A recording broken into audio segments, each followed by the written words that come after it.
আসসালামু আলাইকুম রহমতুল্লাহি ওবরাকাতুহু। আজকে আলোচনা করব সূরা ফাতিহার ফজিলাত। সূরা ফাতিহা কোরআনের একটি গুরুত্বপূর্ণ সূরা।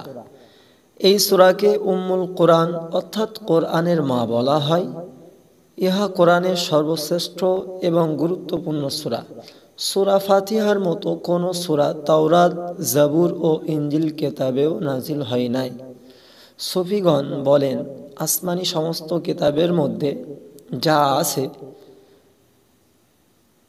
ওহার সমুদায় একমাত্র কোরআন মাজিদের মধ্যেই আছে। আবার কোরআনের মধ্যে যাহা আছে একমাত্র সূরা ফাতিহার মধ্যে তাহা আছে।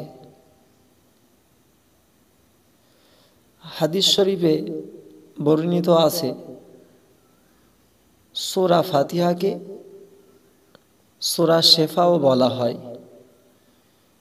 অন্য এক হাদিসে বর্ণিত আছে, ক্বালা রাসূলুল্লাহ সাল্লাল্লাহু আলাইহি ওয়াসাল্লাম ফি ফাতিহাতিল কিতাবি শিফাউ মিন কুল্লি দা।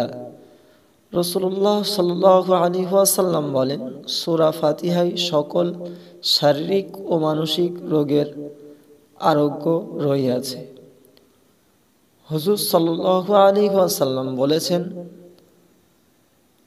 আরশের খাস ভাণ্ডার হইতে আমি 4টি বস্ত্র লাভ করিয়াছি, উহা হইতে আর কেউ কিছু লাভ করিতে পারে নাই। 1 নম্বর হলো সূরা ফাতিহা, 2 নম্বর হলো আয়াতুল কুরসি, 3 নম্বর হলো সূরা বাকারার শেষ 3 আয়াত ও 4 নম্বর হলো সূরা কাউসার।